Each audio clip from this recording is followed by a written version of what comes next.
Eto boss, yung prayer na to, memorable to kay client. Ito yung ilalagay natin sa likod niya. Pinalaki lang natin. Alright, let's go.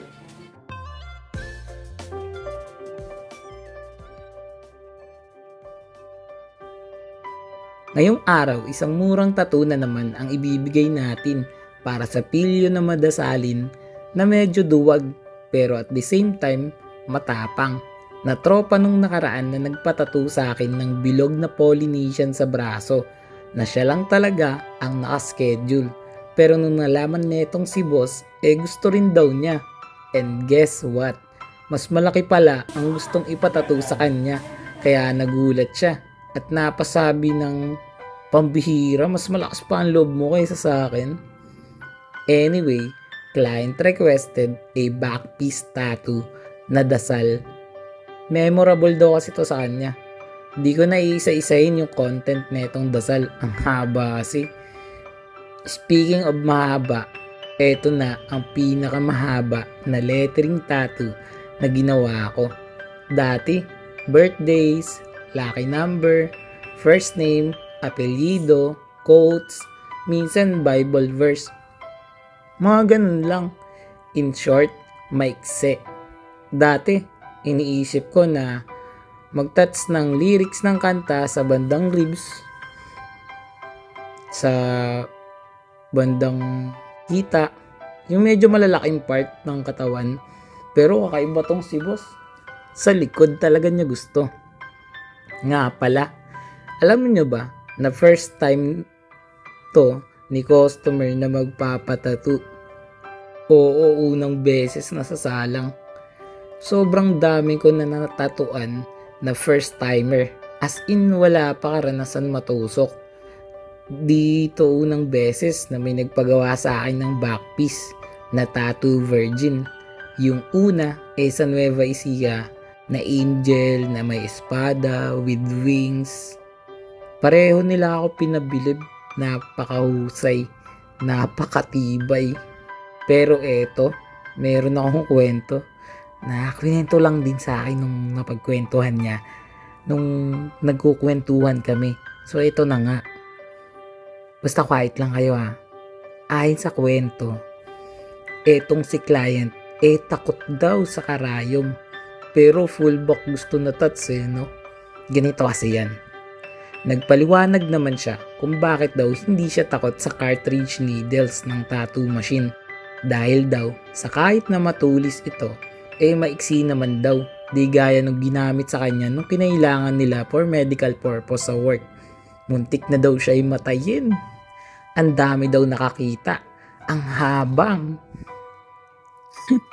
Ang haba nung karayom. And habang ikinikwento to sa akin, ang dami ring nakikinig.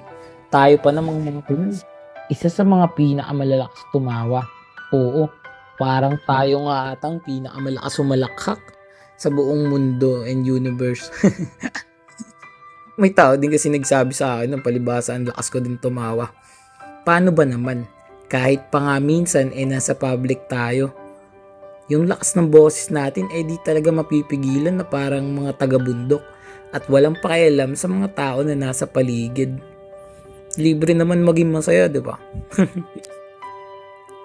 Kahit na nasasaktan tong si boss, talaga naman na pinaglaban niya. Pinaglalabanan niya. Nagtataka nga ako dahil sobrang tahimik niya. Habang ako, focus sa pagtatattoo sa kanya, siya, focus indahin ng sakit at kirot. Yung mga kaibigan naman niya, focus magpatawa at mang-asar.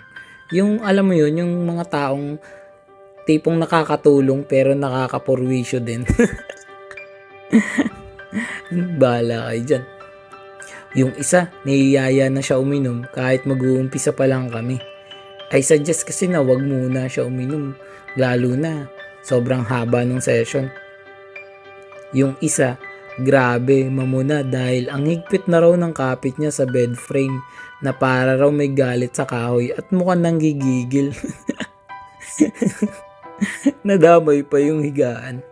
Naalala ko tuloy na ako, ang technique ko pag ako nasasaktan Netflix diversion. Yung tipong halos isubsob ko na yung mukha ko sa screen ng cellphone kakanood para lang di ko maramdaman gaano yung hapde nung pagtat sa akin. Alam yun ng mga tattoo artists ko. Yung iba, tamang food trip. Meron naman, tamang kanta. May lyrics video pa na sinusundan sa YouTube. Yung iba, hiram ng tapang sa alak. Yung iba, video call sa mga mahal sa buhay, sa jowa, sa asawa, sa mga anak. Yung iba, tamang kilig throwback dahil sa mga kwentong pag-ibig. At yung nakaraan ko na client, ang pinakamalupit. Kasama niya yung asawa niya pagdayo dito sa baras. Yung braso niya din kasama, kahit na hindi siya yung tinatatuan. Paano ba naman kagat-kagat to ni Mrs. dahil daw sa kasalanan niya raw, sabi niya, si-nail stalk niya pa, hindi yan masakit. Kayang-kaya mo yan. Tuloy, ayun, pagpunta dito, masakit daw pala. Medyo mababa kasi yung pain tolerance ni Madam. Pero marami naman na nagsasabi sa akin na tolerable naman to. Kaya huwag kayo mag-alala guys. At kung talagang medyo natatakot kayo, marami tayong pampamanhid dyan. Meron tayong naming cream, meron tayong naming spray. At para sa mga tao namang manhid dyan, yung mga walang pakiramdam, aba, basic lang sa inyo na ito. Basta. Makita mo pagtapos ng tattoo session namin, ang lalim na nung bite mark ni boss dun sa braso niya. Sabi ko, boss, labas ako dyan Teka, napahaba na naman tong video ko. Para sa mga tropa natin dyan na gusto ng murang tattoo kagaya nito o ng mga iba ko pang tinatattoo na pwede nyo makita dun sa page, sa TikTok, sa YouTube. Alam nyo na yung gagawin nyo. Kontakin nyo lang ako sa FB page, More Than Vlogs. Text o tawagan ako sa cellphone number ko 0970-825-0395. Nag-home service po ako kahit sang lupa-lupa po kayo ng daigdig. Lalo na pag dito lang kayo sa Pilipinas, sa Luzon, sa Manila, or kahit nasa Rizal lang. Naku, napakalapit nyo lang sa akin. Basta kayang tawirin ng tao, puntahan ng aking mga paa. Ako'y patuloy na maglalakbay. Tatawirin ang dagat, lalanguyin ang bundok. Ay, sorry. Ano daw? Basta ayun, alam niyo na yung gagawin nyo. Ako bahala sa inyo. Murang tattoo. Here we go. Pero bago matapos tong video, panoorin at pakinggan muna natin ang client tattoo review. Let's go! Boss, tapos na yung back piece mo. Anong masasabi mo? Ayos. Magaling. Rate mo na 1 to 10. 10.